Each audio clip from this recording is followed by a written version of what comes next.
everybody. On behalf of the Jordan family and the entire staff, welcome to Wiscasset Speedway. This is your track announcer, Ken Minot, ready to bring you the call of today's race program. The most important rule while you're here today, have fun.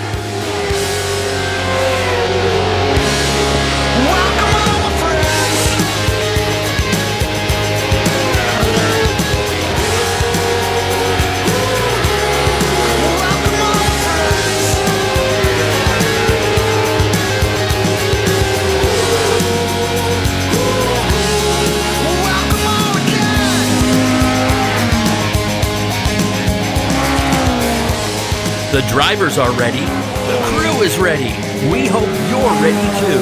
It's race time at Wiscasset Speedway. Get settled in, folks. The show starts now. Hey, shake and bake, gal! Woo! Shake and bake! All right, ladies and gentlemen, I'm going to start things off with Ryan Ripley, who, of course, we got to address the elephant in the room. You had a huge head-on collision with the Turn 3 wall last week. Can you tell us about it? Is the car totaled, or what's this car? Well, this is the other car. We've got three of them, but I don't know. It depends how you look at that one. I'll leave it at that. You know, I just, car breaks in one. Usually it doesn't fix itself down the backstretch, but whatever, we're moving forward, and I'm just chasing the championship this year. We probably think we're 6 points out, so the car feels really good today, and we'll give her all we got. So this isn't the same car, though, right? What kind of damage did the other cars sustain? That car is about done. I think the rear end fuel cell might be good. I think it got the motor. I'm probably gonna take it apart and check it, but yeah, it's gone. She's 3/4 toasted. And on your scale of hard hits, where would that one rate? That, I mean, I haven't taken too many hard hits, but down to Hickory I hit, and it did not feel like that one. I was real sore for 2 or 3 days. I think it was just the head on and to a complete stop. Hickory kind of hit with the left front, and it kind of spun me around. So I don't know.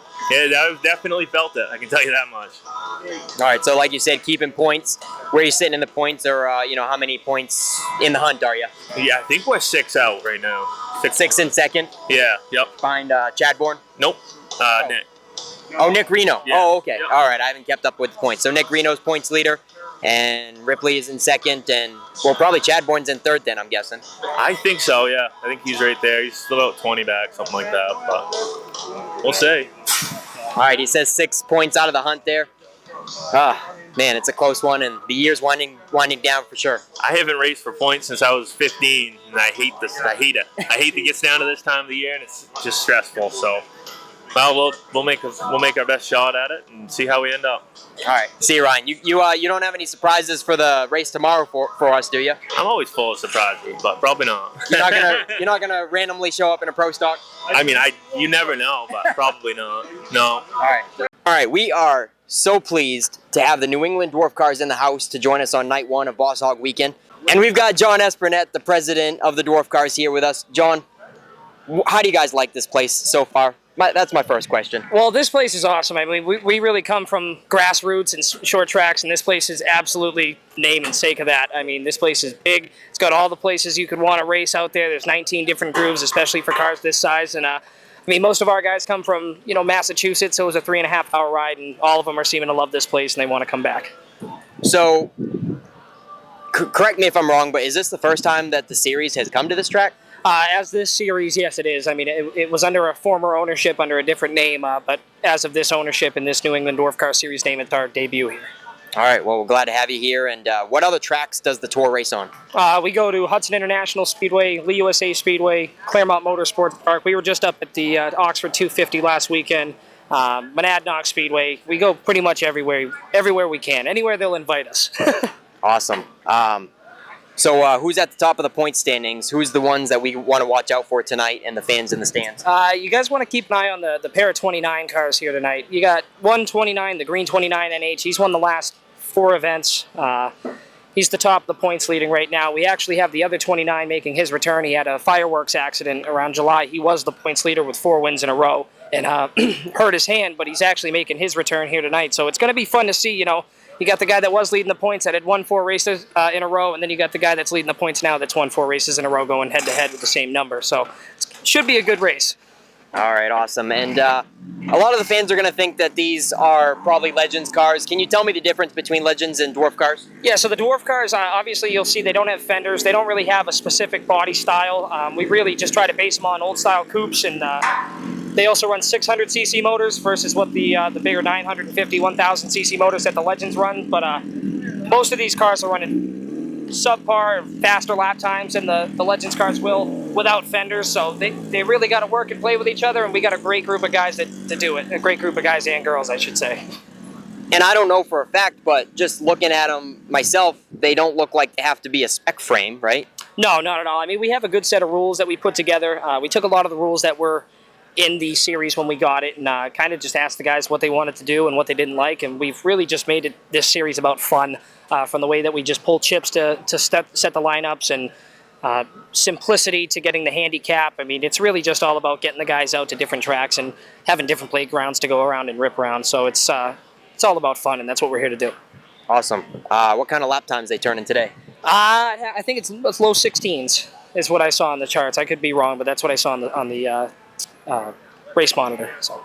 And what are we looking at for car counts? You guys happy with the turnout? Yeah, we had 13 here today. We had a couple. We would have had more. We had a couple wreck last weekend up at the 250, and a couple guys getting ready for the next couple events down at the USA Speedway next weekend. So 13 is pretty good. We had 30 registered this year, and the longer tracks, getting there 3.5 hours. I mean, we tend to lose about 3 or 4 of them every time. So this isn't a bad car count. We've had double digits all year long. Getting back to where it was beforehand, they were bringing 6-7 cars apiece. So it's growing, and I can't say enough about the actual group. You talk quality versus quantity. We have a really good quality group of people here. All right, once again, John, thank you for talking with us, and we're super pumped to have the New England Dwarf cars in the house. Thank you very much. We look forward to racing good tonight. All right, I got Frankie Moulton. Frankie, honestly, I'm going to tell you, I've tried to get you in an interview multiple times, and every time you're up in the drivers' meeting, probably hiding from me, right? Yeah, definitely. You probably don't like talking on a mic very much. I don't really mind, but it's just you. It's just me. He doesn't like me. All right, well, Frankie, you've led a lot of laps this year, and I'm just biting at the bit to be able to interview you in Victory Lane. Come on, man. When are you going to get in the top 3? Tonight. We've been loose on long runs all year, pretty much, and we keep changing stuff. And on my own worst enemy, I dial it out every week. From first practice to feature, I get it worse and worse. So this week, I'll leave it alone. So you're going to take part in the non-winners race, or did you have a win last year, probably? I got 2 wins. So 2 wins last year, all right. So he's not in that dash for cash, but again, Frankie, this is a new car to you as of like a couple months ago. How's it been going? How's it been treating you? I really like it. We're just trying to figure out some of the smaller things. And I think we'll be really good. We'll be able to beat Will really, really bad. Really bad. All right. And so, yeah, we'll just keep it rolling with Will Collins here. Current late model points leader. Will has to start deep in the field behind Frankie, so Frank said he was going to take you out on your way by this time. That's what he's claiming, but we'll see what happens. Well, I was hoping to see you in double duty this weekend with a late model and a pro stock, but tell me about the bad news with the pro stock. It has just been fighting us every step of the way. We have tried, and we just... Finally today, we gave up. We're like, we need to get the late model ready. We haven't looked at it since last race, so like noontime or so, we switched gears and started getting that ready, and here we are, unfortunately. Things I've noticed with vehicle projects or race car projects, it's kind of like when you think you're almost done, you're far from it. It's always the little button-up things that take the longest time, right?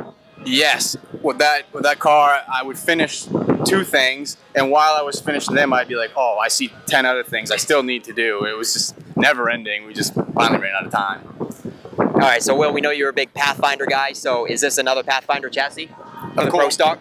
Definitely. I honestly don't think I would drive anything but. They're great guys.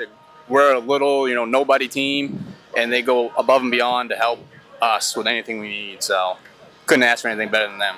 Yeah, I like seeing that over the years. I've seen your loyalty and dedication to them, so that's awesome to hear. I know last year you tried to bump the late model up as a pro stock, but just to clarify to the fans that you're building a brand new pro stock. Is it brand spanking new, or tell me about it? It's not brand new. Actually, Nick Jenkins had it before us. We got it in, I think, 2018, and it's just been sitting at Dad's house. We've been buying parts here and there. We bought it as just a just a cage. And we've been buying parts, and this winter we finally were like, we probably should try to start putting this thing together. And then like a month ago, we were like, well, let's get going and let's try to make the 150. And should have started 2 weeks earlier. You usually need a deadline to give you a kick in the butt to get going on it, and your deadline was the Boss Hogg, but fell short a little bit. We fell short, so now we're gonna shoot for next weekend. Hopefully, get down here and finally try that thing. All right, Will. Good luck tonight. Thank you, Nick. All right, thanks, guys. Hey, Frank. Good luck tonight. Thank you. Last but not least, we got Ben Ashline here. On Facebook, I mentioned how Mike Hopkins has recently been crowned, kind of like nicknamed the king of the Boss Hogg. But when you talk about the conversation between the Boss Hogg and the Coastal 200, you also can't leave out the name Ben Ashline. Ben, you're racing tomorrow, right? Yes, sir. Yeah, we're pretty excited about it, honestly. Always excited to get back to this place because this is home. So it's one of them deals where obviously we know we should be at least relatively competitive, and it's awesome to see the field of cars you guys have signed up for this race. I mean, it's going to be a great show. I don't think there's any doubt about it. A lot of really good race car drivers. It's awesome to see what the track has done. The event's turning into what it is, and excited to be a part of it. Ben, tell me about your Boss Hogg 150 last year. Well, I'm trying to think. I think it ended up with me in the fence. So yeah. Oh, okay. No, I wasn't asking that question actually knowing. Like, I genuinely forgot. And then there was a skirmish with Garrett Hall, right? Well, nah, I mean, I wouldn't call it a skirmish. We made a little bit of contact there. Just honestly, it was genuinely a racing deal. Obviously, him and I have made contact more than once, and we are related by blood. So it's all stuff that's been, we've raced good together since. We haven't kind of moved past that, so we don't have to worry about that. It was a situation where I was as much at fault. Just a racing deal, racing hard. I mean, we want to win. They don't call it riding around; they call it racing. So just try to put yourself in a position to capitalize on somebody else's mistakes. And in that particular moment, I made a mistake, and I ended up in the wall and with a destroyed race car that we had to rebuild. So luckily it's all back together. Excited to get back behind the wheel of it. That's for sure. So it's going to be the same race car that you piloted last year? Yes, sir. Yeah, I put my first Super Late model front clip on it. Obviously didn't have a lot of experience that way, so it was neat to do that, and just gives it a little bit more meaning. Really, you start running well. There's obviously some really good guys. Got a lot of money, got a lot of information behind them, and just trying to establish something. Want to build a legacy at this place as much as we can, because this is where it all started for me. Just to be a part of the Coastal and the Boss Hogg and do what we've done has meant more to me than anything I've ever accomplished in my career. So my dad got me started in all this. His enduros, and my Uncle Kevin with his heavyweight Screaming Demons back in the day, playing the Matchbox cars and watching them race. And to be able to do what we've done and come down here and be competitive is awesome. But to see the evolution of the whole place as a whole, from then to now, it's phenomenal. It's awesome to see, and just everything that everybody does to make it happen is pretty neat. All right, Ben Ashline in the 99. Good luck tomorrow, my man. Thank you very much. I appreciate it. And with that, a good afternoon, good evening, ladies and gentlemen, boys and girls. Welcome back home to Wiscasset Speedway. It is night number 1 of Boss Hogg weekend here at Maine's biggest and fastest. Glad to have you here in the house with us. We have Group 2 in action tonight, minus the street stocks. They're racing tomorrow. But in their place tonight, we have the New England Dwarf Car Series joining us here at Wiscasset Speedway. In action tonight, the T&L Automotive Modifieds, the Woodpeller Warehouse Late Model Sportsman, the Kennebec Equipment Rental Outlaw Minis, and tonight is the Late Model Dash for Cash. We'll tell you more about that as we get the show going. Spotlight division tonight are the Modifieds, 10-lap heats to go along with their 30-lap feature tonight. Lineup has Steve Reno at the point in car number 7 to his outside. In the 09 is Ryan Ripley. 4-time reigning champion Adam Chadbourne in the number 1 to his outside. The point leader in the 77 is Nick Reno. Jeff Meserve and Doug Phillips on row 2. The 39 of Mike Brown. The 87 Chuck Colby making his debut tonight, and Scotty Trask in the number 99. Pace car is in. Let's go racing.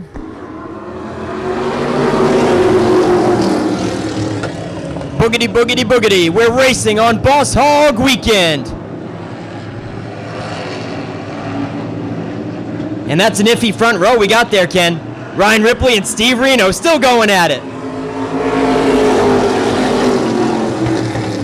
Ripley's gonna clear. And Ryan Ripley in a new to him car, keeping his points. Going into this event, 6 points behind Nick Reno. He'll take command. Nick Reno gets by his dad, Steve Reno, to put the 77 car up into second and try to give chase on that comfortable cushion that Ryan Ripley has built up.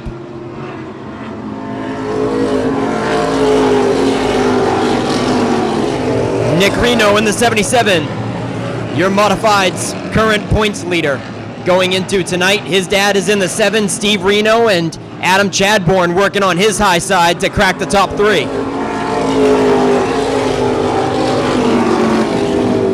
Chadbourne gets a good entry into turn 1, and he'll bring it up alongside dead even down the back chute. Chadbourne and Reno for third place with the halfway flags in the air.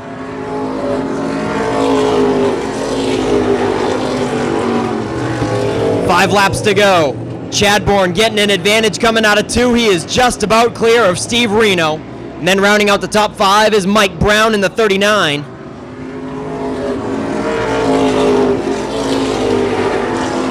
Ryan Ripley's lap times are looking like 15.9 versus a 16.1 for Nick Reno. 0.2 difference between Ripley and Reno.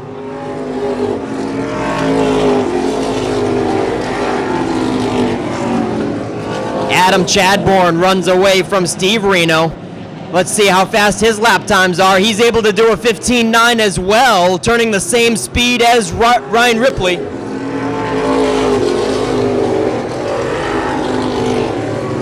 Chadbourne definitely has a fast car capable of competing with Ripley tonight, but couldn't break free of the pack in time.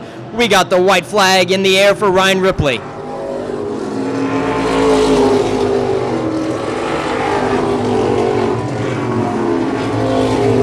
We might have a battle for second shaping up down the back chute. Nick Reno, and here comes Chadbourne right up tight on the back bumper. The heat is coming to a close for Ryan Ripley.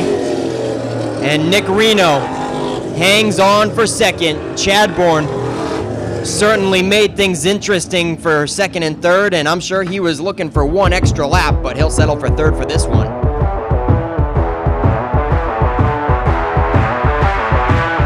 And we're going green this time around with Pat Murphy and Brent Roy coming to the green flag.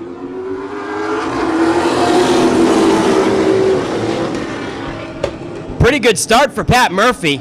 Brent Roy had a good run going into the corner though, but once again down the back chute, Pat Murphy gets a good run and opens up the lane right behind him. We've got a spin with Getchell deep in the field.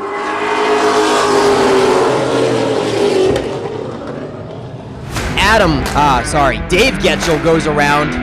May have had some help from somebody back there, but almost kept it off the wall. I think he brushed it with the front nose just a little bit.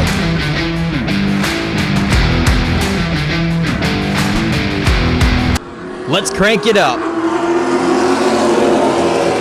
Same front row with Pat Murphy and Brent Roy, and this time Brent Roy out of 2 has the fender advantage. On the initial start, Pat Murphy cleared Brent Roy, but this time Roy is putting up a pretty good fight.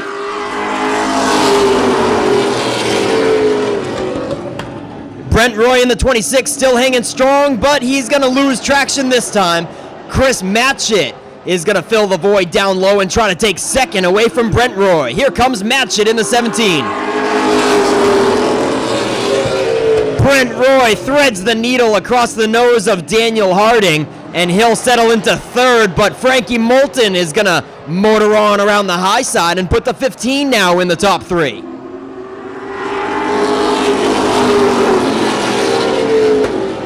Close quarters for heat number 1. They're slamming up front. Matchett and Pat Murphy come together, and Frankie Moulton is catching up to them rather quickly, halfway in the air. Pat Murphy didn't get down to the inside quick enough, and Frankie Moulton was right there to fill the gap, and he'll put the 15 car up into runner-up honors.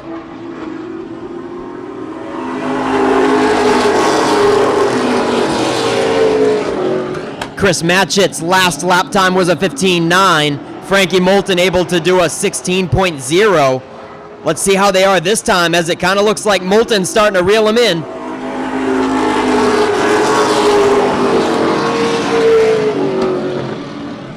Both of them with a 15.8. Last time around, they're stepping it up. Matchett and Moulton with 15.8 with 2 to go.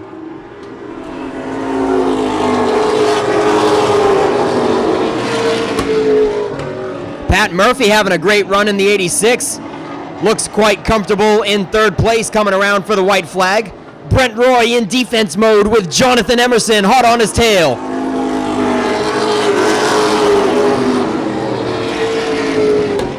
Last lap, Brent Roy in fourth. Jonathan Emerson rounding out the top 5. Daniel Harding knocking on the door in the 38. Here comes Matchett for the heat race win.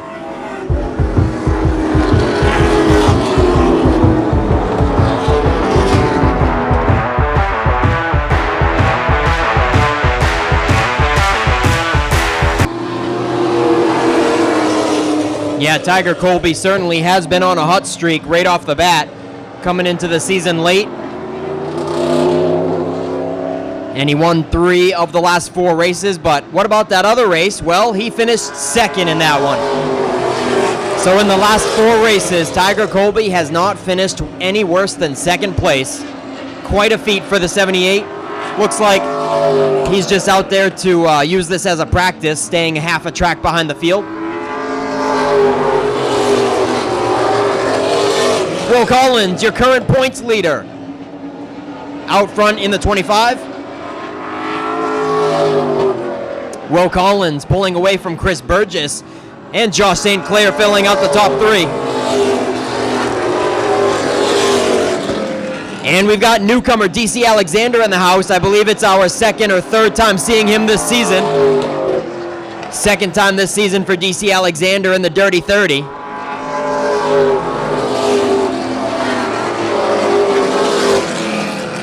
Knocking on the door is Brett Osmond, hot on his heels, rounding out your top 5 at the moment, but that's the closest battle on the track between DC Alexander and Brett Osmond. Osmond is going to slow down and pull it up high. We are halfway through this one, and Brett Osmond heads pit side early in the 0-5. He's going to leave DC Alexander quite comfy cozy in 4th place all by himself.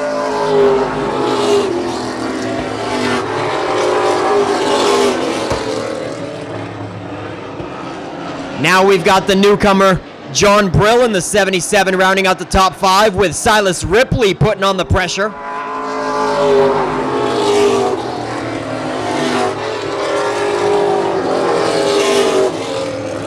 Silas Ripley all over the rear bumper of the 77, looking to crack the top 5 here with 2 to go, this time at the stripe for Mr. Will Collins.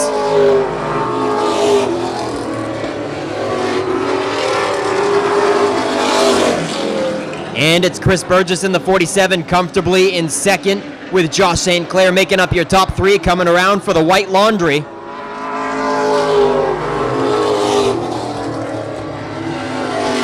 DC Alexander looks like he's gonna quite confidently take 4th, but man, we've got a barn burner for the top 5. They're a dead heat down the back chute. Will Collins is gonna take the checkers. And we've got John Brill and Silas Ripley coming out of the final corner. What a drag race to the line. It might have only been for 5th place, but Silas Ripley makes the pass on the final lap. What a run for the 09.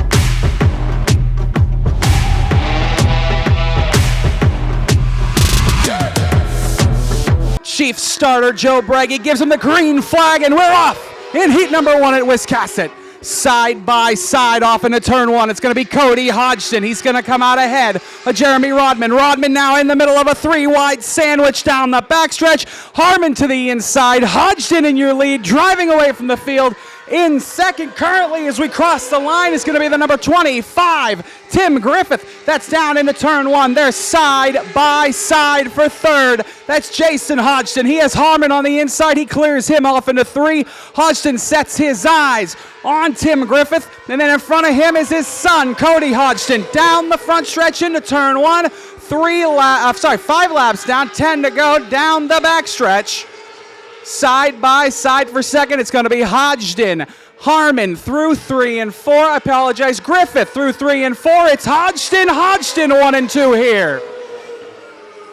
Off into 1 and 2. Jason has his eyes set on son Cody down the back, looking to make the move to the outside. Here he goes, gonna rim right around Wiscasset. Gonna go for the over-under on the exit of the turn. It's a drag race down the front stretch. Contact with the inside of the racetrack there on the little barrier that does, the rumble strip there that does kind of hang up a little bit on these cars. They're very small race cars. They touch that, could be a lot of trouble. Hodgson, side by side. Breggy leaves the cross flags at the start-finish line, halfway down, halfway to go. Hodgson down the backstretch, side by side. Jason's going to get the better of his son, Cody. He's going to slide into first, but don't look now, folks. In fourth, here comes the Skull Bandit, Justin Harris. He has his eyes set on that third place finish here in heat number 1. Down the backstretch, single file throughout the field. The battle in the back between Rodeman and Harmon for 5th, but the battle for the top 4 heating up. Cody Hodgson looks to have slowed down a little bit throughout this event. Here we go, that battle for 3rd, though. Down the backstretch. Waved popsicle sticks in the air. He's doing the spins. Joe Breggy gives them 2 to go as they come out of 4. Jason Hodgson had a rough week at Oxford last week. Son Cody the winner there. But here in heat number 1, down into 3 and 4, coming to the white flag this time for Jason Hodgson. He has about a half of a front stretch lead on Cody as they go down into 1 and 2. Down the backstretch, Hodgson has to make 2 more corners. It'll be a 1-2 for the family. I said it's a family affair. You'll see Mother Sarah in action later tonight. Out of 4, the Skull Bandit's not able to take the spot away from Tim Griffith. It is going to be Jason Hodgson taking the win in heat number 1.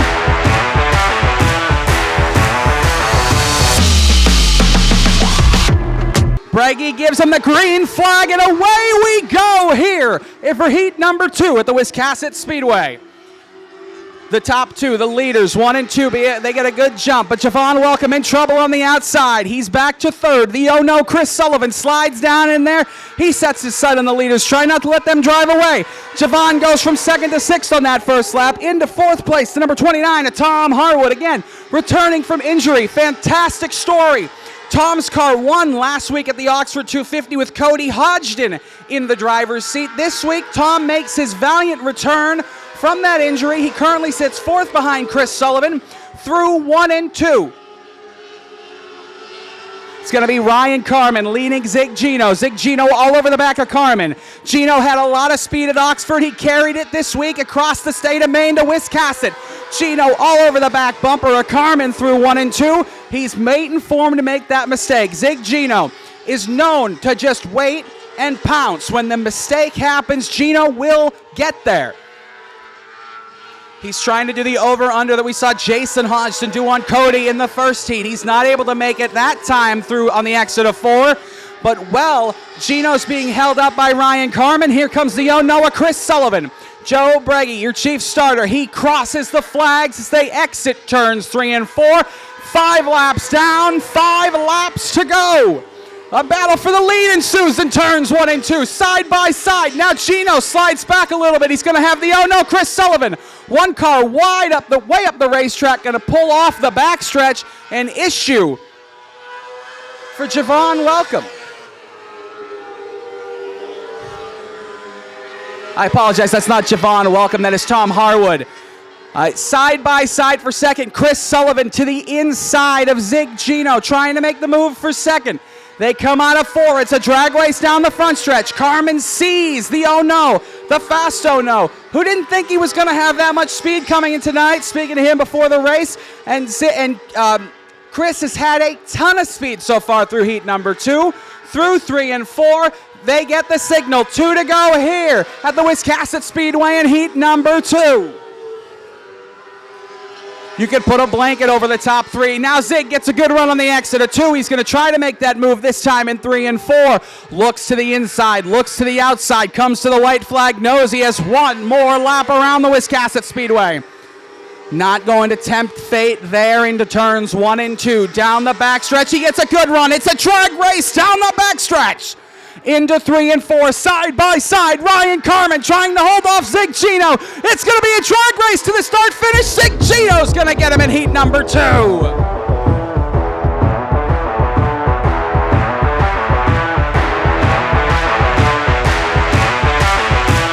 Let's go racing.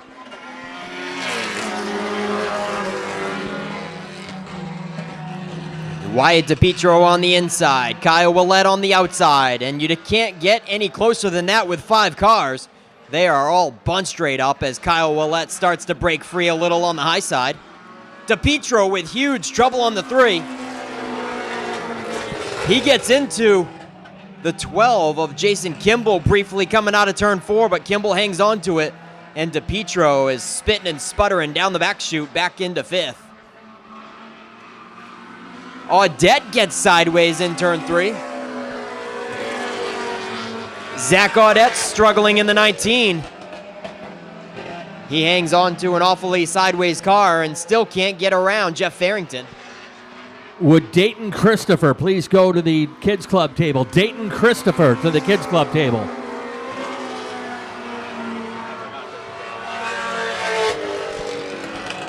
Very uncommon fashion for the 19. He can't even hang with the top 3. Zach Audette there struggling tonight.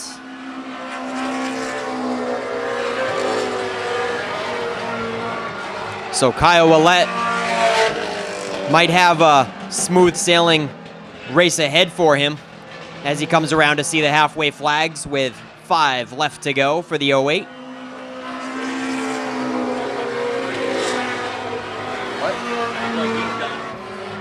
DePietro might finally call it quits. It's been spitting and sputtering since the drop of the green, and now he's going to pull into the off-pit lane road.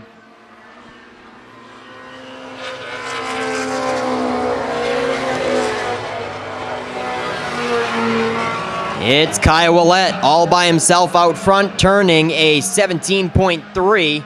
Last time around, his best time so far has been 17.2.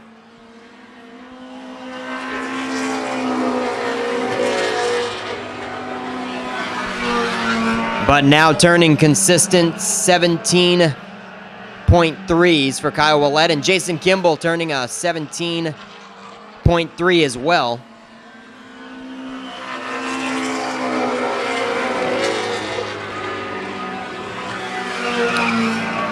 Your top 2 turning nearly identical lap times, so Kimball just was hung up in traffic a little bit longer, and it certainly would be an interesting restart to see, maybe come feature time. White flag is in hand for Kyle Willett in the 08. Kyle Willett, your defending Outlaw Mini champion last season, coming around for the checkered flag.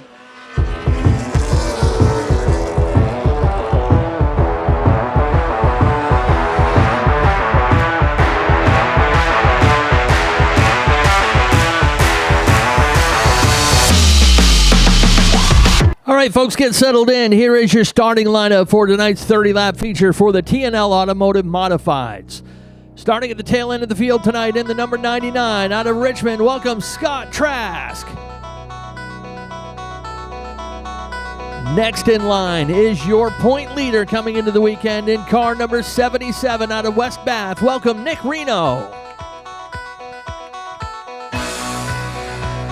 The 87 car making his season debut, but he's no stranger to this track. In car number 87 from Wiscasset, welcome Chuck Colby.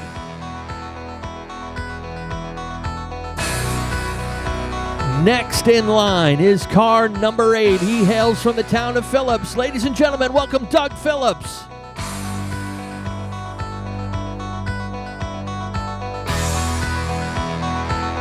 Next in line is your 4-time and defending modified champion in car number 1 out of Woolwich. Welcome Adam Chadbourne.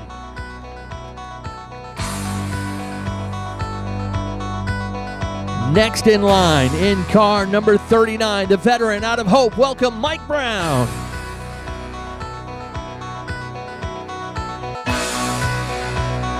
In the next position, in that gray number 44, the rookie out of Saco, welcome Jeff Meserve. And your division's top winner 4 times already this year in the 09. He starts from the pole position tonight. Out of Thomaston, welcome Ryan Ripley. Folks, that's your starting lineup. Let's get our drivers strapped in and ready to race. Ready, let's send things down to Victory Lane with Nick Huff and a special guest. Yeah, this is our junior official, Dayton Christopher. And folks, he came all the way to Florida to say these words. Driver, start your engine! Oh, I love that. It's go time. Boogity, boogity, boogity. Let's go modifieds. And what a jump Ryan Ripley got off that one. Mike Brown getting caught off guard, sleeping on the start. And we're 3 wide going into turn 3. This could get sketchy.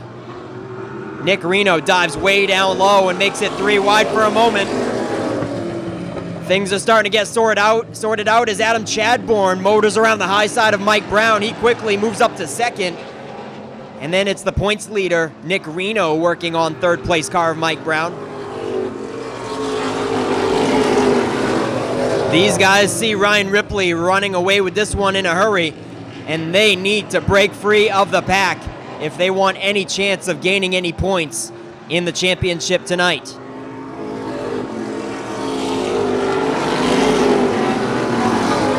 Ryan Ripley came into this night 6 points behind Nick Reno in the point standings, and after his heat race win, he picked up 2 more, so they are only separated by 4.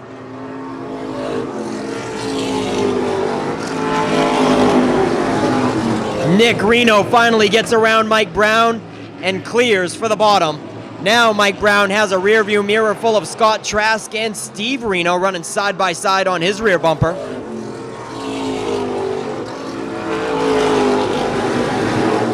Steve Reno starting to fall back. And again, going into 1, he washes way up high in the marbles. We've got contact out of 2. Scott Trask gets into the back of Mike Brown, and Mike Brown goes around coming out of turn 2.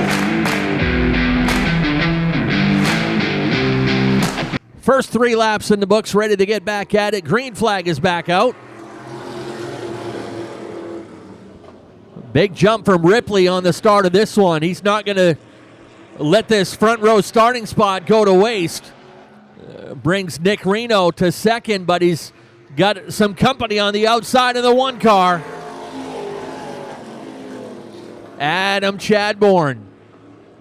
These two have put on some great races over this season.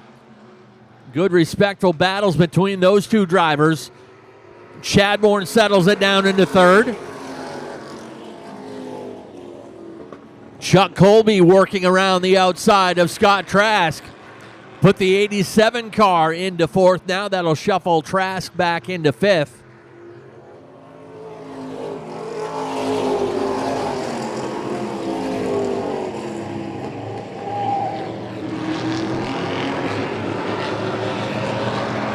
Still a good battle there for the 2nd position. Chadbourne right in Reno's tire tracks. Nick Reno, the most recent winner here in that number 77 car, took over the point lead by winning the feature and holding off both Chadbourne and Bobby Meismer. While those 2 drivers start working out 2nd and 3rd, sneaking in behind the number 87 of Chuck Colby. Colby waits in 4th.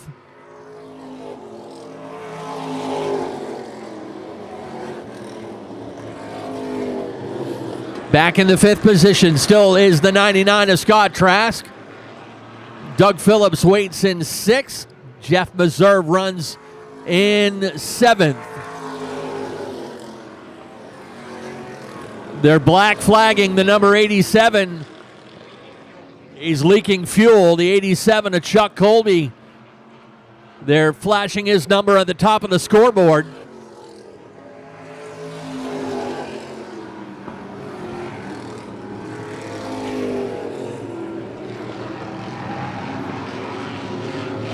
Colby finally gets the signal, drops off the pace. In the meantime, Adam Chadbourne has raced out around the 77, and Nick Reno, good bit of patience with a methodical pass out of Chadbourne to move up into second. That will drop Reno back into third and actually will produce a tie atop the point lead after tonight's race if it finishes right there.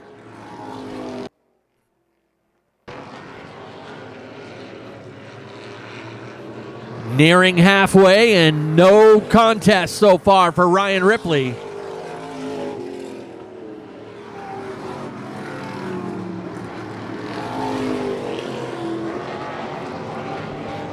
Ripley still the fastest on the track.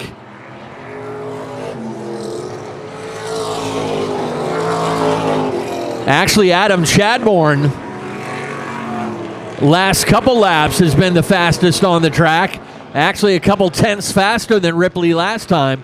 But Ryan, with a sizable lead, knows he can pace himself here in the closing laps. Identical lap times that time by for the 0-9 and the 1.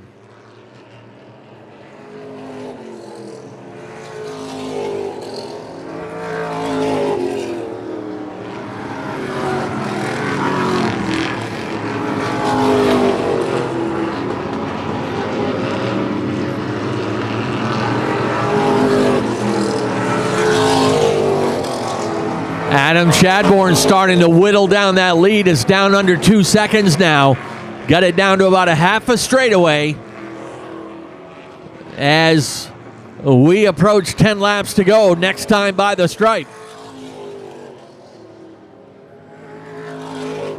Chadbourne 3 tenths faster at the line that time.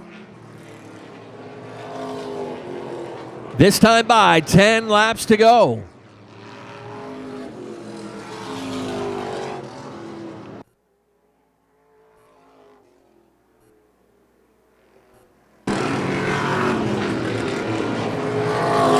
He's got it down to 1.4 seconds and still looks like he's closing in. Knocks another tenth off of it, but will he have time? Catching him was one thing, passing him is another.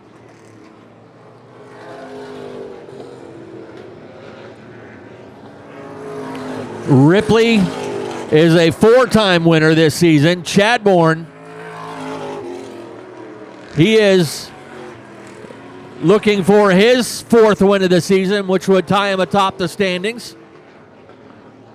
But a couple DNFs early in the year have hindered his opportunity to go 5 consecutive championships in the class.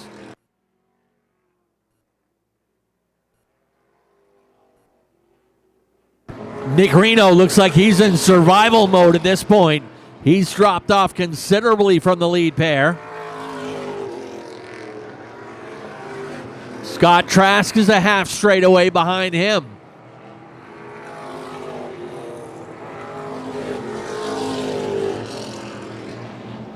Ryan Ripley now starting to pick up the pace a little bit. Inside the final 5. Lap car of Meserve up ahead in the 44.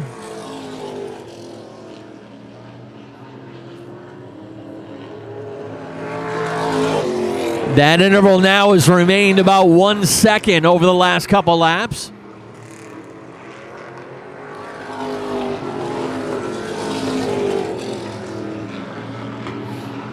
Chadbourne again knocks a tenth off. He's been the fastest car on the track over the last half of this race, and he's got 2 laps to go. Meserve gets up out of the way to let the leaders race through.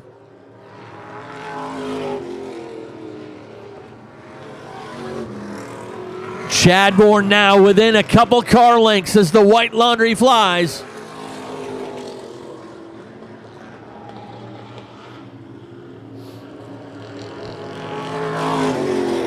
Final time down through turn 3 and 4. Checkered flag is ready. Ryan Ripley will take the win. Ripley gets the win. Chadbourne second. And Nick Reno will take third. He's chased across the line by Scott Trask in fourth and Doug Phillips in fifth. And let's send it trackside. Nick Huff's got your top three. Yeah, thanks, Ken. Ryan Ripley getting everything off. And obviously, with the rev of that motor pulling into victory lane, he's pretty pumped, especially after what happened last week. And this is a new-to-him car. A new car that's unfamiliar to him. But geesh, I think he was turning faster lap times with this one than the yellow one.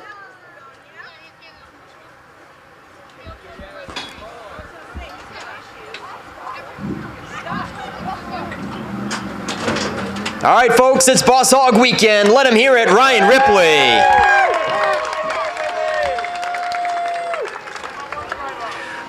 Ryan Ripley, man. A little bit of a redemption Cinderella story after last week, huh? Yeah, I truly feel like this should be 3 in a row here right now, but hey, oh well. I got to thank all my crew and everybody that makes this possible. I mean, I got my aunt and uncle, Debbie and Darren, that support me, and I got the Delanos. That whole Delano crew makes it possible for me to do this, and I got my son at home, Bodie, and Braxton on the way, and Kelsey. She loves this more than I do. So I'm glad to have somebody like that on your side. And I got Wayne Spotter and Tyler spotting, and my parents, my grandparents, Delano Seafood Shack, Billy Penfold, A&A Shellfish, Kendall Scott, Wayne Delano, Dustin. I'm sure I'm missing a few, but yeah, it's a whole team effort here. Ryan, you were untouchable on those restarts. Tell us what your secret is to the restarts. I don't know, just mash the gas and go. Make sure the heat tires are warm. And do you like this car better than your other car that got wrecked? This one gives me a little bit of a workout. The other one was like a Sunday cruise, so I don't know. I kind of missed that other one. All right, and Ken let us know that you and Reno are now tied for the championship. There we go. It's going to come down to it. I got a lot of respect for Nick. He's always run me good, so should be a good battle to the end. All right, nice run for Ryan Ripley, tying up that points hunt. And then we got Adam Chadbourne, who was, as Ken likes to say, he was licking his chops right there at the end. Adam, you were closing in. Yeah, we had a good car today. He just had the car to beat. We weren't quite there today. All right, Adam, man, a few words tonight. You got any sponsors you want to thank? First, I got to thank Jordan Moody for helping me on my race car. I told you I wouldn't forget. And I got to thank my sponsors, Lynn Springs, Shop Shore Carpentry, Dresden Takeout, Shads & Son Towing, Montswig Restaurant, Farley's Cannabis, Norm's Used Cars, Napa, Structure, Midcoast Glass, Olivery Subaru Service. And thanks everybody for coming tonight. All right, Adam Chadbourne coming home on Boss Hogg weekend with runner-up honors. And Nick Reno, again, looked like she was getting loose at the end of it there. Yeah, it was real loose. We've been fighting it being tight kind of all year, and we finally got it too free today. So it seems to be the warmer weather. When the sun goes down, this car runs a lot better. So we'll take it. It was a decent point day. I mean, we lost a little bit, but you can't complain about a third place. All right, certainly. Nick, you want any sponsors that you want to thank on the 77 ride? Yeah, all of them. Bob Berry Concrete, Reno's Excavation, Dale Reno Construction, Bland's Seafood, Marty Hill and Son Painting, Mason Lovett, and I'm sure I'm missing one or two, but I really appreciate all the help everybody gives me. All right, that'll do it with Nick Reno rounding out the top three in Coastal Auto Parts Napa Victory Lane. We'll get these guys up in front of Ryan Ripley's car for some Boss Hogg weekend top three photos in Victory Lane and send it back up to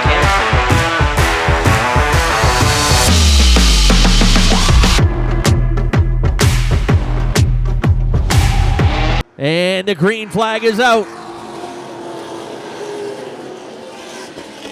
We are off and running. Hammer down onto the backstretch. Matchett and Moulton side by side. Murphy there in the third spot. Brent Roy fourth in a side-by-side battle for fifth. Jonathan Emerson and Daniel Harding wheel to wheel for the fifth position. Moulton gets kicked up out of line. Murphy's going to take the second spot in the 86. Moulton now caught on the outside, in danger of losing more spots.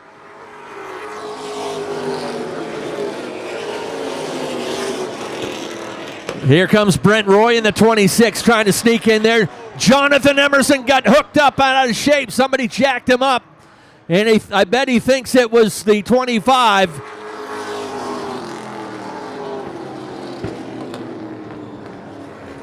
That could have been disastrous. A couple of the top drivers got involved in that one, including her second place point driver, the 47 of Chris Burgess. He's chased down the pit road entrance by David Getchell and Joey Doyon. But that one started a little further up. Jonathan Emerson not happy with the two-time champion and current point leader, Will Collins.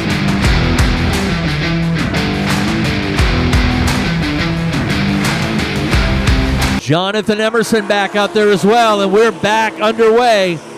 Big jump from the 86, but a nice rebound for the 17 of Chris Matchett. Gunning for his first Wiscasset win. He's a multi-time champion up at Speedway 95.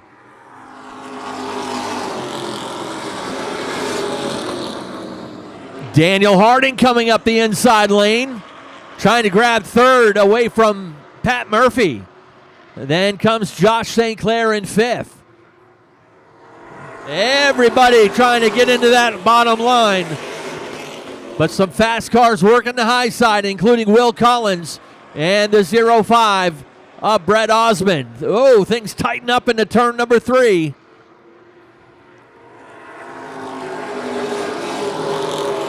Brent Roy looks like he's got a handful there in the number 26 car as he fights the handle. Murphy as well having some issues, stacking things up on the low side. Collins drives around him on the outside.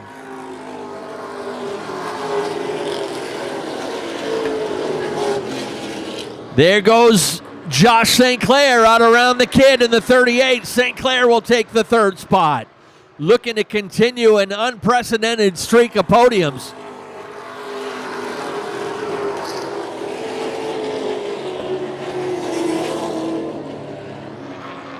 Getchell off the pace in the 86.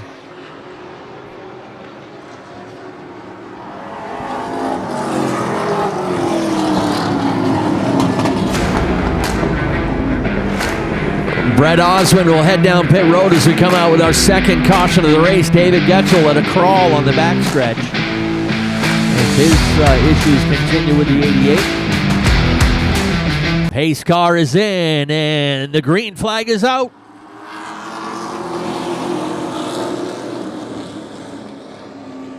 Chris Matchett back in charge, but Moulton actually got a good run out of turn 2 that time. Has a fender up on the outside. Matchett rebounds and retakes the lead. Here comes the 14 of Josh St. Clair. It's been a while since he won a late model race. He is the reigning late model champion, and he's looking to regain the crown tonight, and he moves up to the inside of Moulton. Josh St. Clair bringing the 25, also of Will Collins with him. Trying to keep Moulton pinned to the outside, and here comes Tiger Colby. He's in the top 5.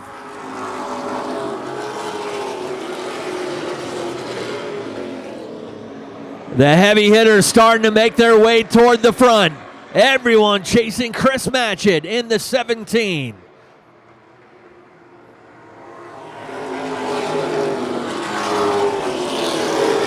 Frank Moulton holding strong on the outside of St. Clair, making that outside lane work, but St. Clair doesn't give him any room to get down low. Moulton's going to have to earn it the hard way.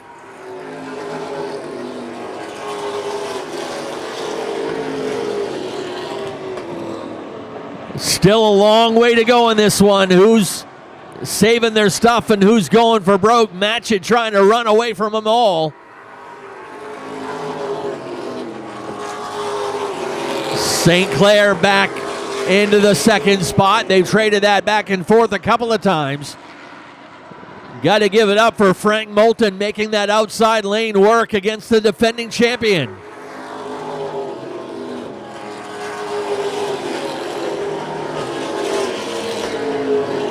Wheel to wheel down to turn number 3. The 14 of St. Clair, the 15 of Moulton. Will Collins has got a great seat for this one as they go back and forth for that second spot. Another good run out of turn 2 into the back chute, and Frank Moulton clears the 14.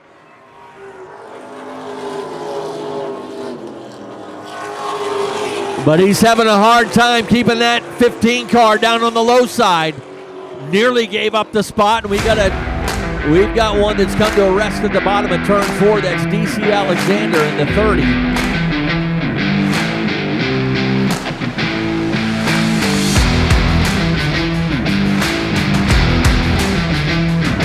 Green flag is out.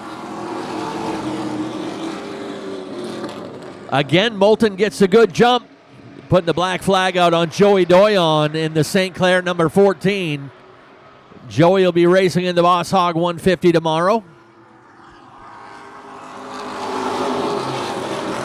Oh, little contact into turn 1. Moulton thought he was clear on the low side. Oh, we got another one coming to a stop here in the front stretch.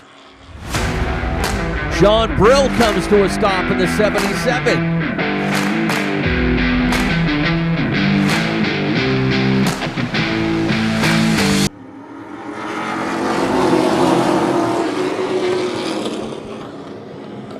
Again, Moulton strong in the start, but can't clear the 17. He's going to try. They'll lean on each other into turn 3. Matchett fights back on the inside. Will Collins was able to get up ahead of Josh St. Clair, and he puts himself into the game now for a podium finish. Harding gets out of shape in the 38. Drops him back to 5th. What a battle up front there and between the 25 and the 15. Moulton has been the only one that's been able to run strong on the outside. We got 20 down and 20 to go.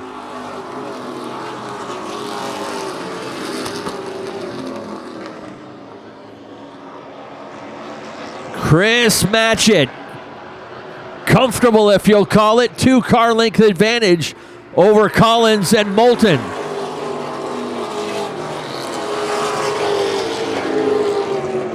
Moulton held on to second by just 3 1/1000ths of a second at the line that time.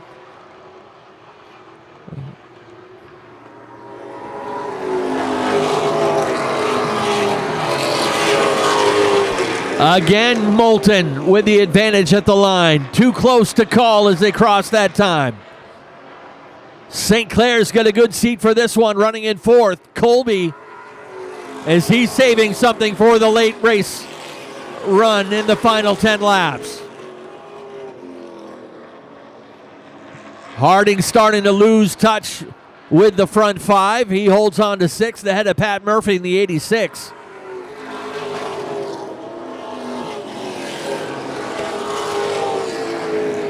Moulton and Collins going back and forth at it for second place.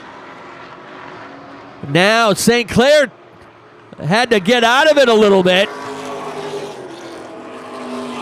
It looked like he got too good of a run into turn 3, had to give it up. Moulton tries to get down in line. Right in front of Colby, they make contact on the back chute. That all started coming out of turn 4.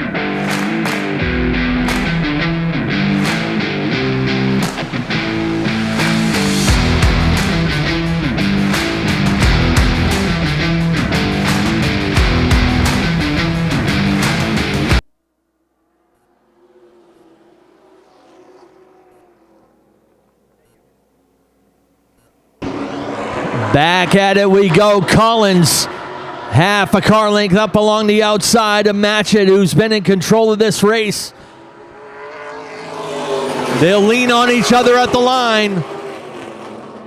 Collins takes the lead by 16 1/100ths of a second. But Chris Matchett, as the green flag laps go by, Matchett's car gets stronger. Josh St. Clair has to get on the brakes as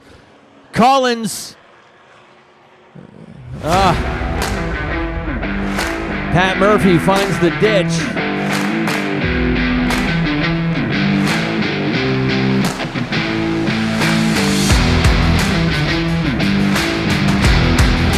Ready to get back at it again. There's another green flag. If Chris Matchett's able to bring that 17 car home with a win, he definitely would have earned it. Collins tries to get down in front of him. Matchett says, no way, son. That is my spot.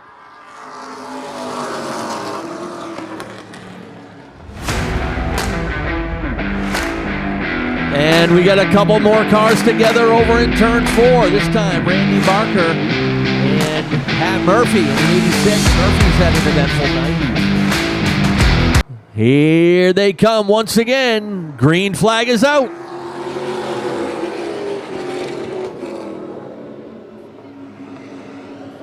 This time Matchett is up to the challenge. Collins not able to get quite the start on him he did last time. On the outside, Matchett starts to reestablish his control over this race. This time by 10 laps to go.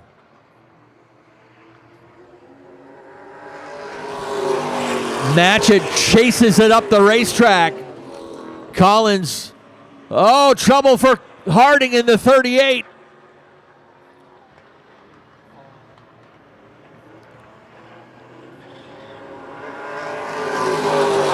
Daniel able to get it fired up and moving. They almost threw the caution.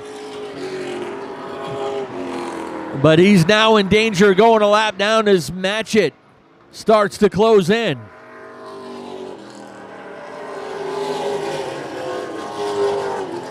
Tough break for the kid in the 38, but he made a good save and good sportsmanship to get it fired up and moving.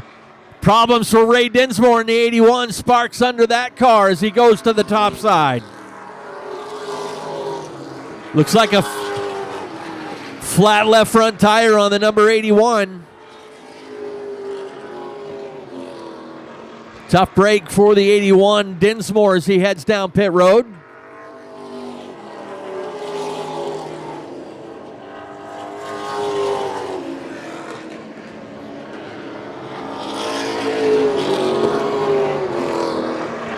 Passing flag out on Harding. He gets up out of the way to let the leaders race through. He'll settle it back down. Harding holding down the 10th position. First car a lap down.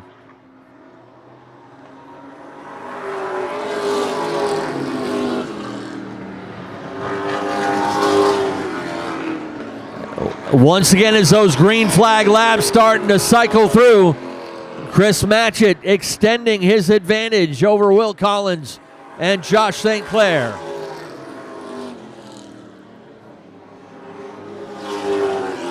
This next time by the line, it'll be 2 laps to go on the number 17.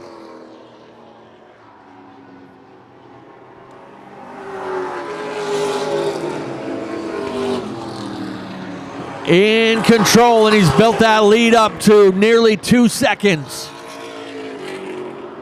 White laundry will fly this time by on the number 17 of Chris Matchett. St. Clair in defense mode now, trying to protect second. Collins gunning for another podium in the 25. Final time out of turn 3 and 4. Checkered flag flies. Chris Matchett will take the win.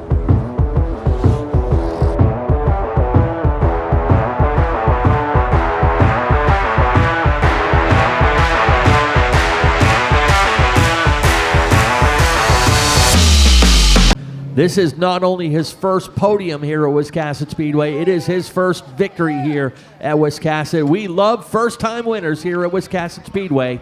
Let's send it down to Nick Huff in Victory Lane.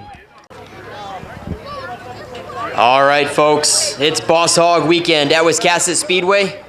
This guy held him off on multiple restarts, and he wants to hear you make some noise. Chris Matchett, everybody. Wow, Chris Matchett, welcome to Victory Lane. I wanted to get here so bad. This is awesome. And they really put you to the test. I think that's probably the most restarts in the late models all year long, and you kept on holding them off. Yeah, I worried about when Collins got to the outside if I was going to be able to hold him off or not. And the tire, I couldn't get the nose to stick on the bottom on the first turn down in here, and I'd lose half a car length, but I could make it back up on the other end, so I just had to hold him off for that one turn. But, man, the car was awesome today. Yeah, not just my first time interviewing you in victory lane. Like, you haven't even finished third or second, and now you jumped right to the front with the win. Man, hats off to you, Chris. Who do you want to thank for sponsors? I got to thank Ben Ashline first. He actually drove this in the first practice for me, and we've been struggling bad the last few weeks. And we actually found a bad shock on the back of it today between the two practices, and it totally lit the car alive. So I got to thank him. I got to thank Dad and Christy and her parents and Justin and all the guys that help in the pits. I got to thank Island Dairy Treat, Winding Hill Auto, Everest, Folsman Sons Auto, HP Fairfield, Mr. Bubbles Coin Laundry, Groundhog Graphics, and there's probably a whole bunch of other people I'm missing, but thank you. Awesome run for Chris Matchett. Hey, Nick, did you break the news to him? Did what? Did you break the unfortunate news to him, though? Oh, Chris, there's bad news. You can't run in the Dash for Cash. I'm okay with that. Chris, you want a drink? All right, Josh St. Clair. Nice run. Coming home with runner-up honors. He's got an awesome fan section up there, and they're probably rooting for you for the Boss Hogg tomorrow as well. It sure sounds like that guy up there likes me a lot. But you know what? Haters are motivators. So we struggled all day long. The thing's been a pile, really. We threw the kitchen sink at it and got lucky. Tiger, of course, and Frank were both better than us. We were probably fifth place car, and the outside's tough. But we were talking before the race. Chris said he'd been battling the same thing, so I'm kind of wondering if I got a shock problem as well. We don't race it, haven't been racing enough, so did get out of the corner, dust it off, and come have fun. I'm happy for Chris. He's one of the best guys to race with out here, and in the 200 I got in the side of him. I still bring it up every time we talk, but you know what? It's racing at the end of the day. He won, I got second, and we'll see what happens tomorrow. Yeah, you have high hopes for the 150? Yeah, after the 250, you know, it's just a stretch of bad luck. I put myself in bad spots, you know, and it's a different kind of racing. And when you draw bad, it's tough. So anyway, we're back home. We got it back together. We were down here yesterday, and it felt pretty fast. So we'll see what happens when we put some 4 feel goods on it. Yeah, 4 feel goods. All right, Josh St. Clair, nice run, coming home with runner-up honors. And Will, whew, you had some close runs up front there as well. It was definitely an action-packed race. I got to first off apologize, 24 car. That was a bonehead move on my part. He was maybe a little tight, a little loose, and I jumped in it and I got into him. 100% my fault. He's a great driver, great kid, and I feel awful about getting into someone like him. But yeah, we still finished third. We'll take it, I guess. All right, Will, who do you want to thank for sponsors? Eaton Construction, LNS Concrete, Beckett's Auto, Swiss Storage, my mom, dad, everyone over there that helps. Can't thank you guys enough. All right, Will Collins, he's still your points leader in the late models this year with this third place run tonight. And that'll wrap things up in Coastal Auto Parts Napa Victory Lane. We'll get these guys in front of Matchett's car for some top 3 photos and bring you the next class with Ken. All right, thank you very much, Nick Huff, and congrats to our top 3 down there in Coastal Auto Parts Victory Lane. The warning lights coming back on the Norm's Used Cars Ford Mustang pace car, and here come the Dwarf cars. And we'll turn it over to Nick Adams once again.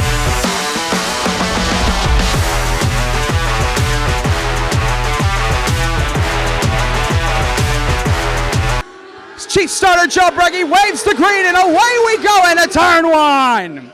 Side by side throughout the field, it's going to be Tim Griffith, going to be clearing Ryan Harmon. Defending series champion Cody Hodgson into second.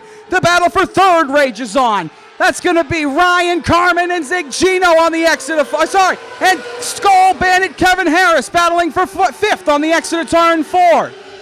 In third, that's going to be Ryan Carmen and the 31 NH of Jason Hodgson is actually in third.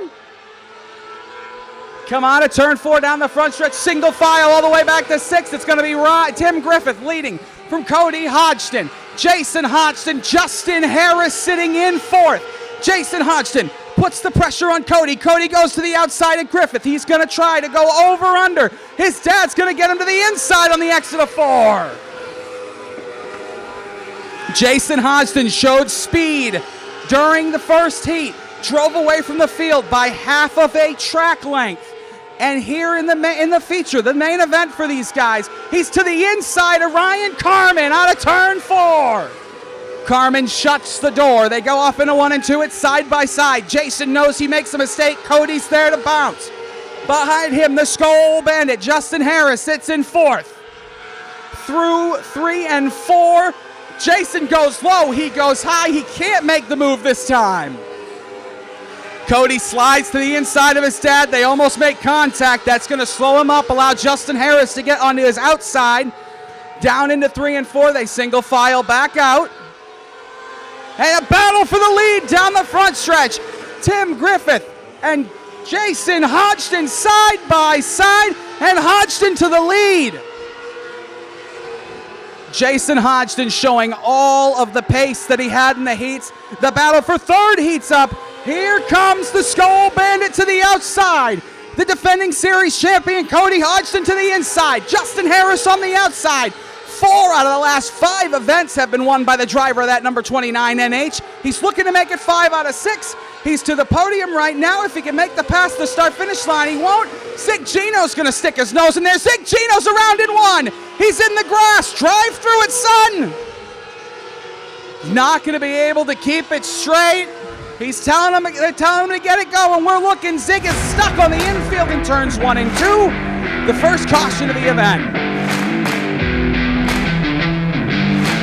They're going to have Joe Breggy, your chief starter, with the green flag at hand, and away we go. Jason Hodgson with a great jump. Cody Hodgson, his son, gets behind him into 2nd, then Tim Griffith in 3rd. Back and forth, the Skull Bandit, Justin Harris, looks to do everything he can. The oh no, Chris Sullivan, sits in 6th. Through 1 and 2, pretty clean all the way to the back. We look at that battle between Andrew Harmon and Zig Gino. That is for 7th. It's side by side. It looks like Zig on the exit of 4. So that was Javon Welcome, who was able to get by them both. Javon Welcome moves himself into 7th position. We look back up front. The battle for 3rd begins to heat up. It's going to be between Justin Harris, Tim Griffith. Tim Griffith to the outside. Justin Harris down the front stretch to the inside. The away to Ryan Carmen right there, and the oh no, Chris Sullivan right behind him.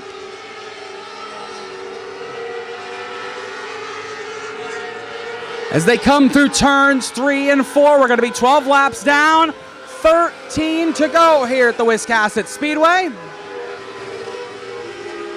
Jason Hodgson took the lead early on, is driven away.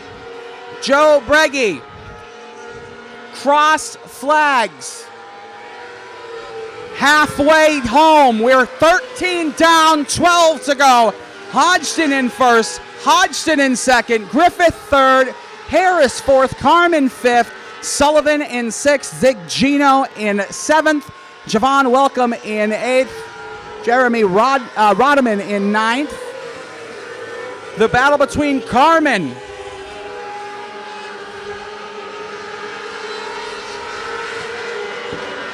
and Tim Griffith begins to heat up as we go down into 3 and 4.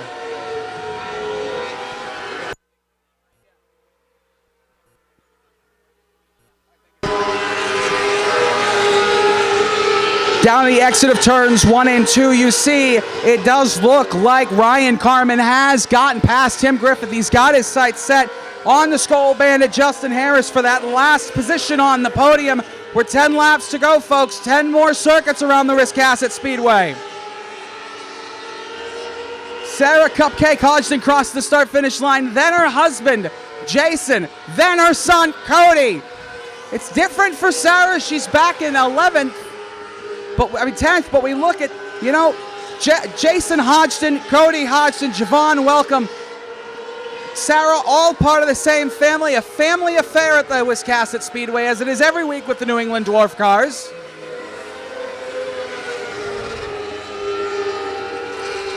That battle for 5th begins to heat up between Tim Griffith Zig Gino, they were almost side by side that time.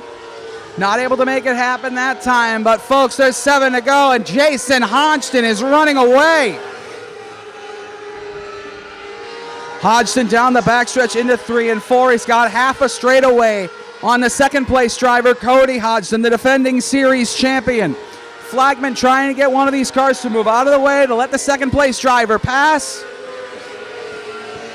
The battle back in the pack is going to be between the Ono, Chris Sullivan, and Zig Gino. That is for 6th position. The battle was heating up, but no longer is. As we look back to the front, Cody Hodgson is caught up with Sarah Cupcake Hodgson in 11th, and he's trying to get by her to move towards the front.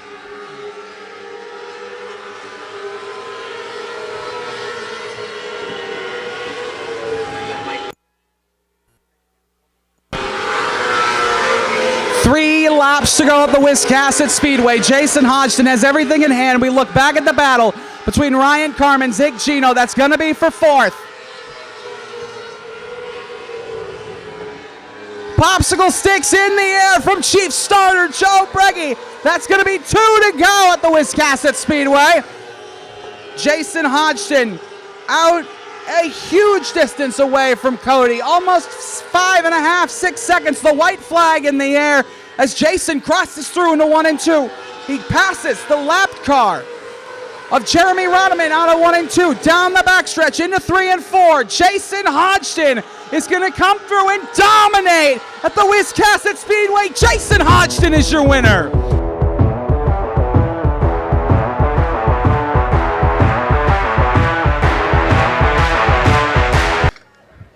Fans, this is a huge moment for Jason. So when he steps out of the car, I need everybody to help me out and just give him a huge round of applause for his first career win.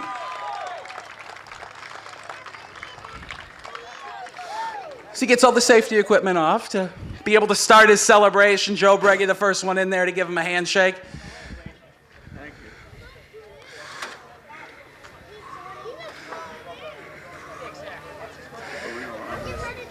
Jason, this one is huge. Congratulations, brother. First career New England Dwarf Car Series win comes here at Wiscasset Speedway. How is it out there, buddy? I've never been here. This is absolute blast. Nick Poggy built me an awesome car. I can't thank him enough. The motor's borrowed. Tires are since the beginning of the year, so thank God for American Racer putting out a good tire. I got to thank my wife. She's there day in and day out. Thank Cody, my son, Tom, my buddy Chris, Pellier, Arnie's. This is great.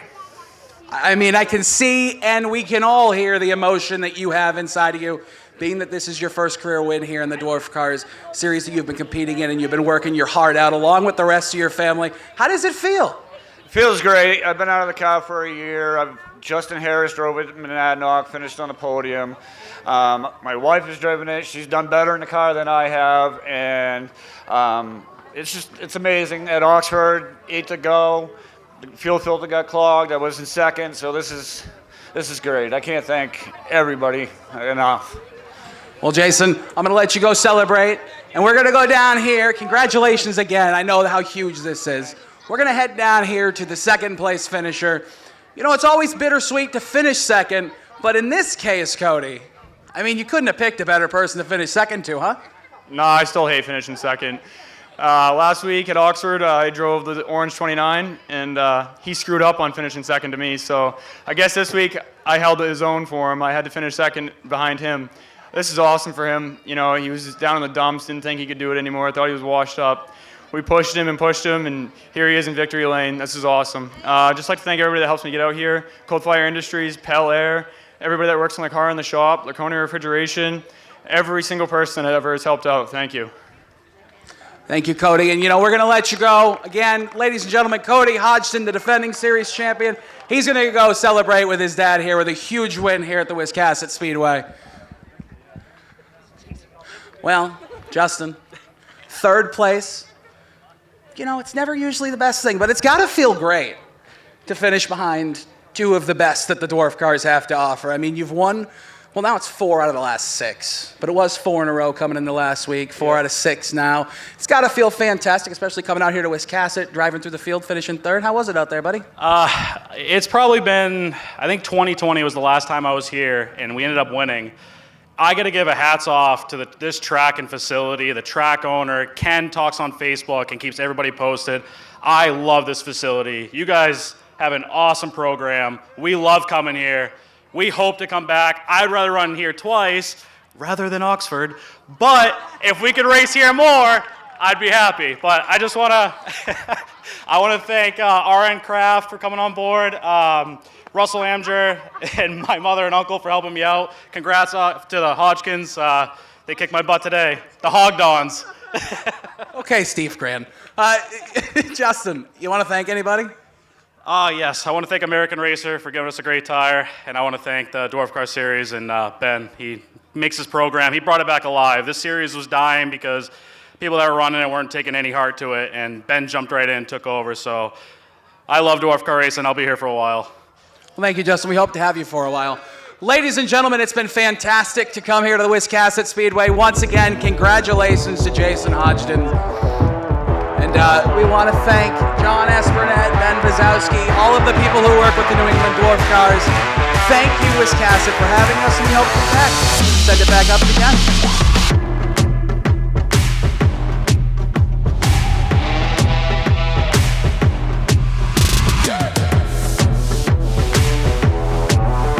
Here we go. Green flag is out.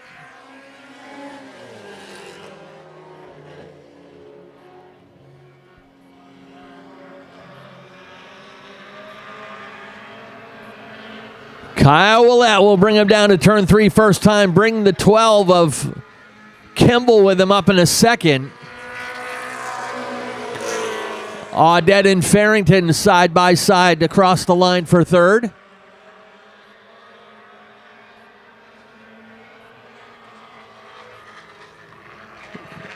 Kyle Willett trying to get back on track there in the number 08.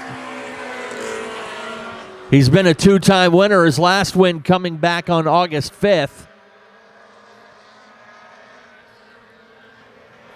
Comes into the weekend with a 26-point cushion over Jeff Farrington, looking to make it 2 titles in a row for that 08.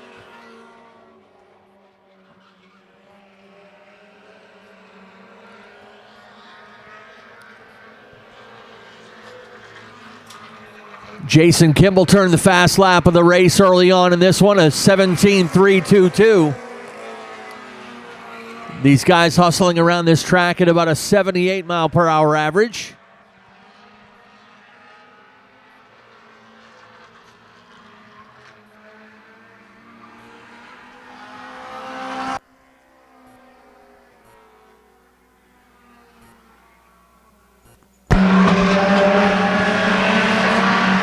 Last time around, Jeff Farrington slightly faster than Jason Kimball, 1/10 faster than the 12. He's closing in on second.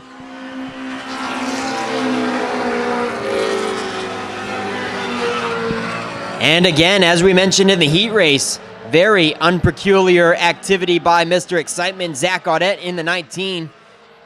He is a half a second off the pace tonight.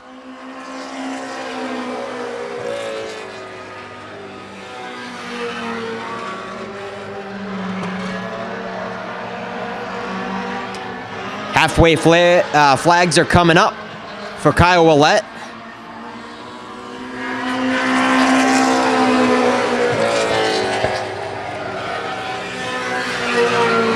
Stick around, folks. Coming up after this, the late model Dash for Cash. You can't have won a late model race within the last 3 years, so somebody is guaranteed to be a new winner tonight.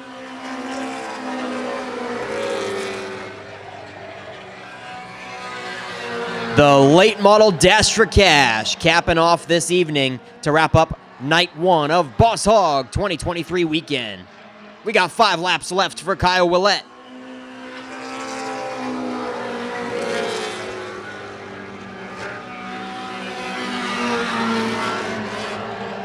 Jeff Farrington starting to slow up and lose ground on the top 2. They are pretty well sorted out now by the looks of it.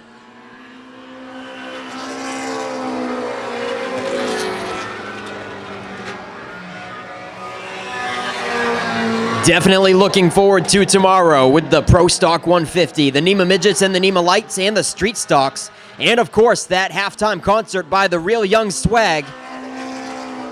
That is certainly going to be something new brought to the Speedway. And I'm certainly getting excited for that one. Tomorrow, racing starts at 2, and we got 2 laps to go for the Outlaw Minis.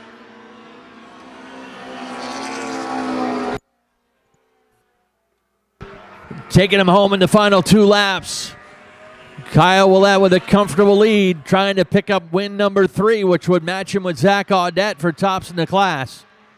Kimball keeping him in sight, but 1 lap to go.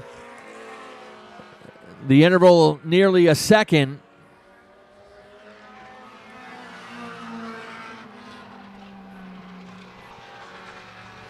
Final time down through 3 and 4. Checkered flag is ready, and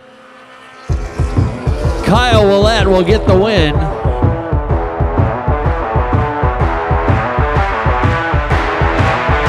So we are ready to celebrate once again down in Coastal Auto Parts Victory Lane. Nick Huff has got your top 3 with Kyle Willett picking up his 3rd checkered flag of the season.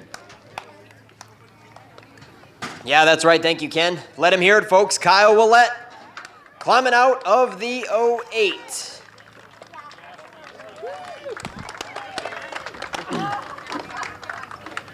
Had him covered tonight, Kyle. Got the heat and the feature. Thanks. Yeah, it took a lot of work in the garage to get this thing back because I had a major engine issue last time I was here. So thanks to Odette Recycling, Cody, Spencer Sweat, who's getting married today. Oh, yeah. We'll be heading there after this, but yeah, thanks to everybody. After this tonight, what does he have, a big reception that's going all hours of the night? Yeah. All right, hey, Kyle, can you shed some light on what was going on with Zach tonight? I know he's your teammate. Yeah, he's trying to make his way back in, fill these car counts, because this is kind of, I know as you guys all know, it's kind of sucks watching a couple cars go around in circles. We're trying to get cars to come. They're all there. They're just, nobody wants to come to the racetrack. So we're trying to build it up. All right, nice run, Kyle Willett, with win number 3 of the season. And then last week's feature winner, Jason Kimball, comes home with runner-up honors. And he's got car owner Pete McCullough right here in Victory Lane. Jason, did you have fun out there? Yep, had a heck of a good time. It was real fun. Can't thank everybody enough that's on this car for everything they do for us. We are pretty lucky. We are lucky. Pete, you got anything you want to say? Oh, I got a lot to say, but people don't want to listen to it. I'm proud. We're getting there. All right, anybody else you want to thank for sponsors, Jason? Oh, we got to thank them all. We got Gill's Body Shop. We got Better Lawn Care, Goggins IJ, Fowler's Roofing, Moody Construction, the Bud Bar. I got to go around because I can't forget Yeah, we got Allied Auto Glass bought us a tire this week. We got True Blooms. Who else do we got on here? Oh, and special thanks to my buddy Matt Baker. All right, there is second place. Jason Kimball tonight picked up his first win of the season last week, and he's on a roll at the end of this season. Jeff Farrington comes home with another top 3. Jeff, for a moment there, you were closing in there, but did your pace slow up? I just overdrove it. When you say go slower to go faster, it's true. I just overdrove it. I was gaining on him, and you overdrove it 1 lap. It cost you 4 or 5 to get it back. Well, hey, we talk about it every week. Definitely something to be proud of. You got pretty much a stock chassis car against some tube cars, right? Yeah, this is just a Thunder 4 with 13-inch tires and coilovers on it, and this class keeps going. We'll convert it back to a Thunder 4 and have a pretty good machine, I think. All right, Jeff, any sponsors you want to rattle off real quick on the zero? Rhubarb's Redemption, China Redemption, True North Surveying, Amber, Willow, all their Banya for supporting me through all this, and the fans and the Jordans for keeping this place going out, and Main Source of Truth for letting everybody know what's happening. All right, Jeff Farrington with a top 3 run tonight to wrap up Coastal Auto Parts Napa Victory Lane. We'll get you guys up in front of Kyle Willett's car for some top 3 photos. And Ken, we're going to be bringing out the late models. 8 of them able to survive to get here to the start of this race. Here we go. Green flag is out.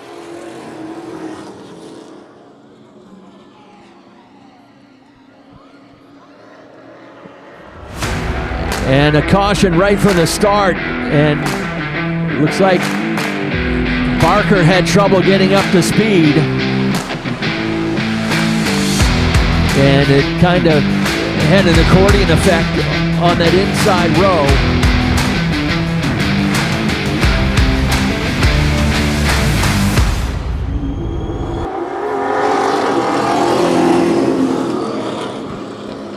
Again, Barker having trouble getting off the jump, but this time they come out of it clean. Emerson with the lead.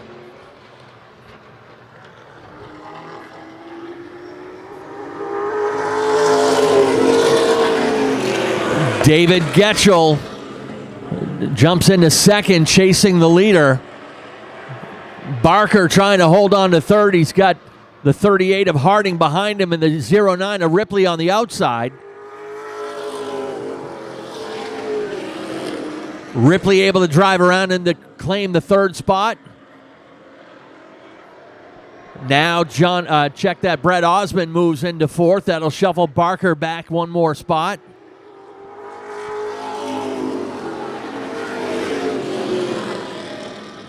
Getchell really putting on the pressure on that number 24. Hasn't tried the outside yet. He's trying to wear out that back bumper.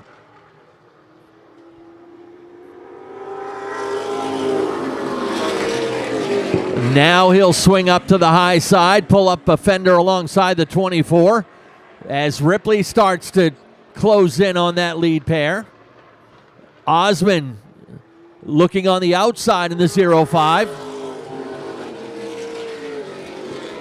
Ripley pulls out in the outside line right in front of him. Packed up tight, 5 cars heading into turn 3 and 4.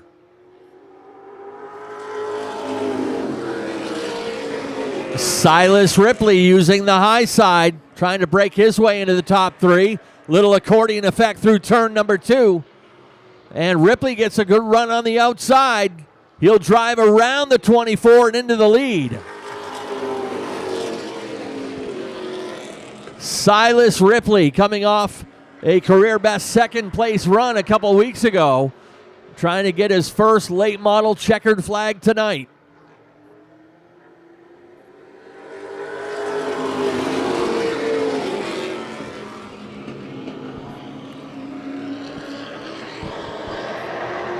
Jonathan Emerson protecting second, but he's got company to his outside now as they'll complete lap number 9. Daniel Harding moves into second place. Remember, Harding started this race shotgun on the field back in the 8th position, and we've got 10 laps to go.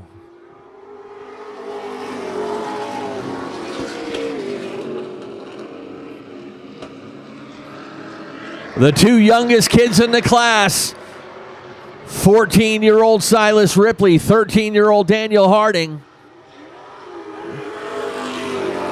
Trouble for Emerson. Spins it out of turn 4. That'll bring out the caution flag. Not sure if he and Getchell got together. They've been right in close proximity for much of this race.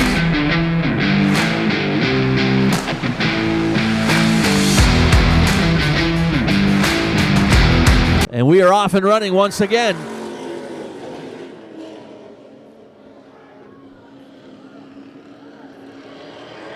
Good showdown between a couple of the young rising stars here in the late model sportsman division.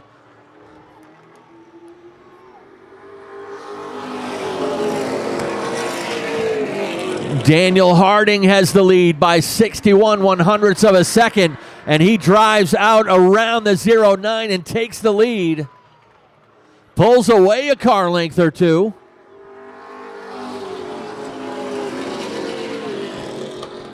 Daniel was the 4-cylinder Pro Division champion last year, winning the title to become the youngest champion in this track's history.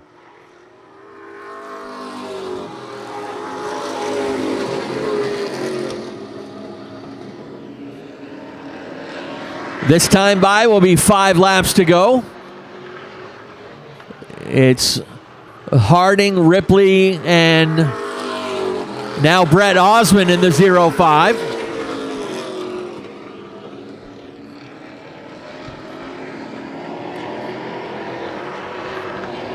It'll be quite a gathering there in Victory Lane if they're able to seal the deal.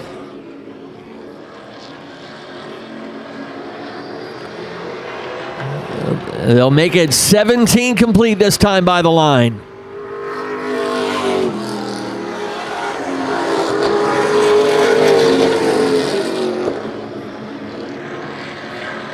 Jonathan Emerson leading that second group, holding down fourth. Oh, looks like Getchel's going up in smoke on the backstretch.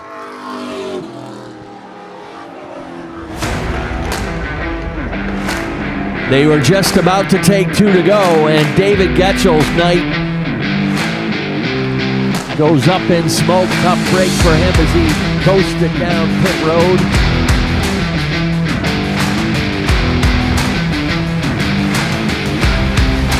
Green flag is out.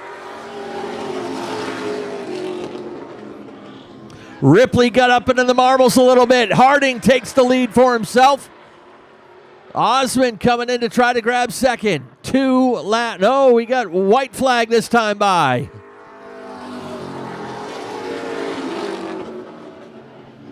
Colton Shabbat coming into the picture. Final time through 3 and 4. Checkered flag is up. Daniel Harding will take the win in the dash for cash.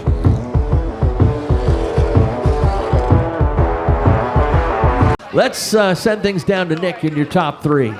Daniel Harding's climbing out, folks. Let him hear you make some noise.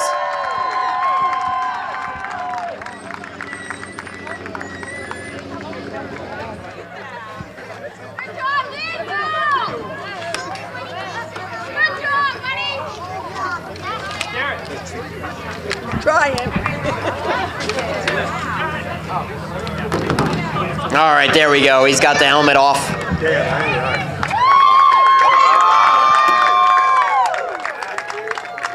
And Estelle just told me that Daniel is her grandson, adopted grandson.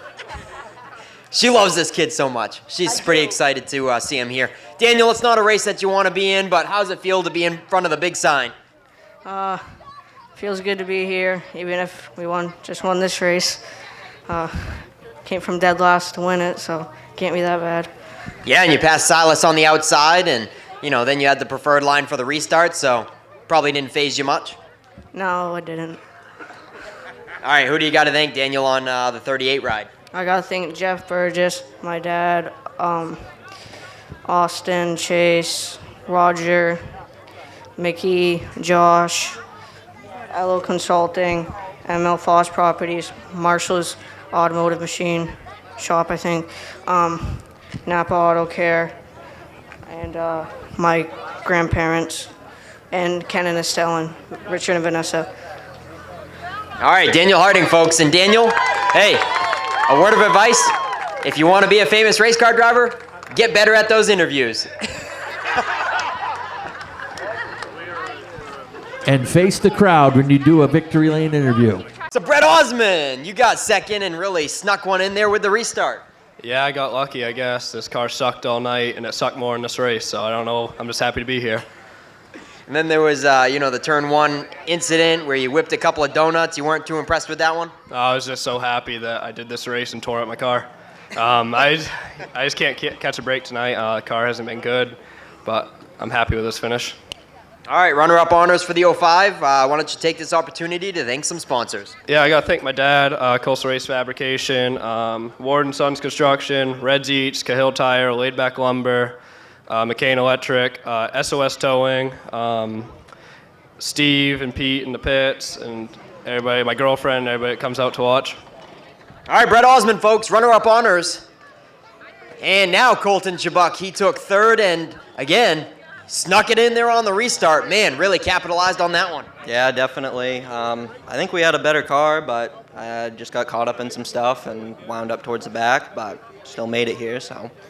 All right, Colton. Hey, you just started racing this on a full-time basis a few weeks ago, and so is old dad all retired and you're taking over the reins? Supposedly, we'll see. You never know. He always says that, but somehow he always ends up back in a car. So we'll see. Who knows? How are you liking it? I love it. I can't get enough of it. So. All right, we hope to see you in Victory Lane in a real late model feature real soon. For sure. Definitely. Who do you want to thank for sponsors on the 15 ride? First of all, I got to thank my dad. This wouldn't be possible without him. I got to thank Richard and Vanessa for letting me drive the car and putting on an awesome place to race. I got to thank Leo, Doug, and Dwight, everybody who came here tonight to help me out and support me. So. All right, that's going to do it. Colton Jabuk wraps up your top 3 to cap off night number 1 of Boss Hogg weekend. Oh, what a night it's been. Ken, why don't you take us home with some kind words? All right, thank you very much, Nick Huff, and congrats to our top 3 down there in Victory Lane and all the winners, top 3 podium positions tonight at Wiscasset Speedway. Hope you guys had a good time, and this is just the warm-up for tomorrow. We got a big show tomorrow. Let's pack these grandstands and have a great afternoon tomorrow with some serious top-level speed here on Maine's fastest track with the Pro Stocks, the Strictly Streets, and the always fast NEMA Lights and NEMA Midgets. So one final time on behalf of Richard and Vanessa Jordan and the entire staff here at Wiscasset Speedway, have a great rest of your evening. We'll see you tomorrow, and have a good night.